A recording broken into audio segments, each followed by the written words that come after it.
नमस्कार प्यारे भाइयों बहनों और मेरे बच्चों।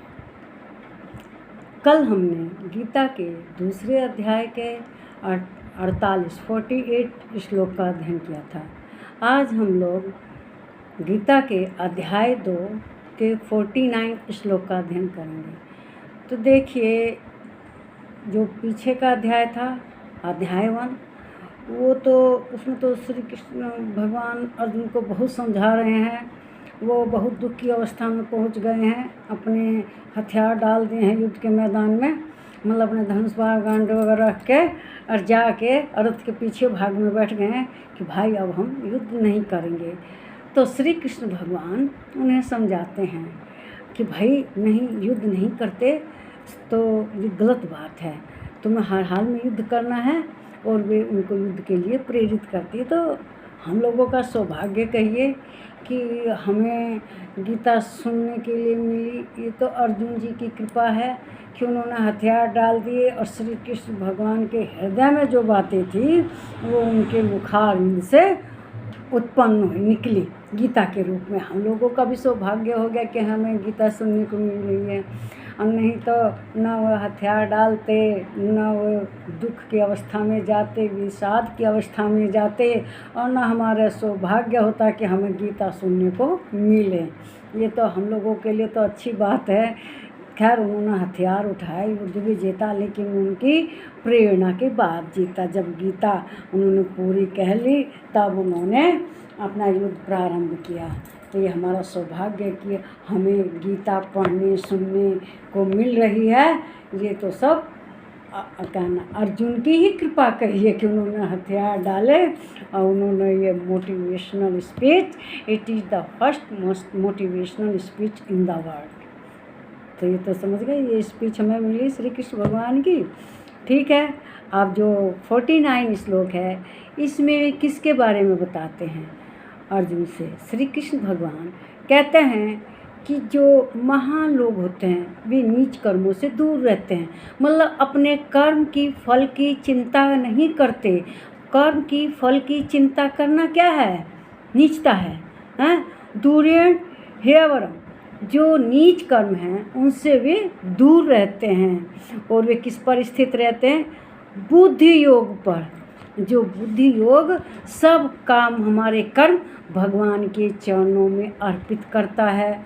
वो फल और अफल, सिद्धि असिद्धि, दुख सुख, किसी चीज़ की चिंता नहीं करते। इस नीच कर्म से वे लोग दूर रहते हैं। वे कैसे होते हैं? समबुद्धि लोग होते हैं। उनके लिए सब चीज़ बराबर है दुनिया में। उनके लिए कुछ भी चीज़ करने योग्य नहीं है, कुछ भी चीज़ अकर्मणीय नहीं है। उनके लिए सब चीज़ बराबर है। वे हर चीज़ को बराबर ही समझते हैं और जो नीच कर्म है इनसे दूर रहते हैं। श्री कृष्ण भगवान अर्जुन को समझा रहे हैं कि भाई समबुद्धि बनो, बुद्धि योग जानो और किसी तरह के फल की चिंता ना करते हुए युद्ध करो सखा, तुम युद्ध करो। और किसी चीज़ का, दुख का, सुख का, हार का, अपमान का, मान सम्मान, किसी चीज़ का टेंशन मतलब, बस युद्ध करो। बुद्धि में ही सब कुछ है। बुद्धि के द्वारा तुम, बुद्धि योग जो है उसके द्वारा किसी चीज़ का चिंता ना करते हुए अपना कर्म हो। इसी और जो बुद्धि योग पर चलते हैं वे लोग सबको बराबर समझते हैं। उनके लिए कोई छोटा नहीं है, कोई बड़ा नहीं है। वे सबका विकास, समान विकास के चक्कर सबका विकास हो, इसी में ही अपना ध्यान देते हैं। किसी को छोटा बड़ा नहीं समझते।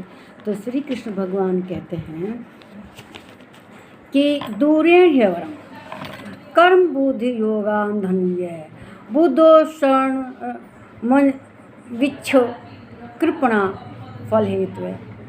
वे फल के हेतु पर ध्यान नहीं देते कि क्या फल होगा, वे केवल अपने कर्म करते हैं।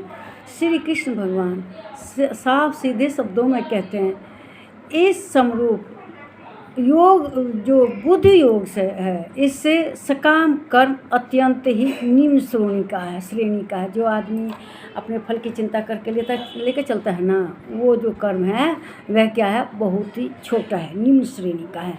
ऐसा कर्म नहीं करना चाहिए जिसके हम क्या फल होगा इसकी चिंता में लगे रहें। इसलिए हे धनंजय, तू समबुद्धि में हो, ऐसा रक्षा कर, ऐसा उपाय कर और योग बुद्धि का ही आश्रय ग्रहण कर। योग बुद्धि माने सबका विकास चाहने वाला, किसी तरह का भेदभाव न रखने वाला, ऐसा बन तुम। और अपनी बुद्धि योग का ही आश्रय करके तू फल का हेतु मत बन, यह बहुत नीच काम है। इसलिए तू अपना बस कर्म कर, फल की चिंता मत कर। तो ये गीता के में जो श्री कृष्ण भगवान ने कहा है, ये सब आपको अच्छा लगा होगा। इसे अपने जीवन में अपनाएंगे भी, इस पर अनुसरण करेंगे, अपने जीवन को सफल बनाएंगे, अपना सब कर्म भगवान के चरणों में अर्पित करेंगे, अपना जीवन व्यतीत करेंगे और फल की चिंता नहीं करेंगे। नमस्कार मेरे प्यारे भाइयों बहनों, मेरे वीडियो को लाइक कीजिए, शेयर कीजिए और इस पर कमेंट कीजिए और मेरे चैनल को सब्सक्राइब कीजिए। नमस्कार भाई।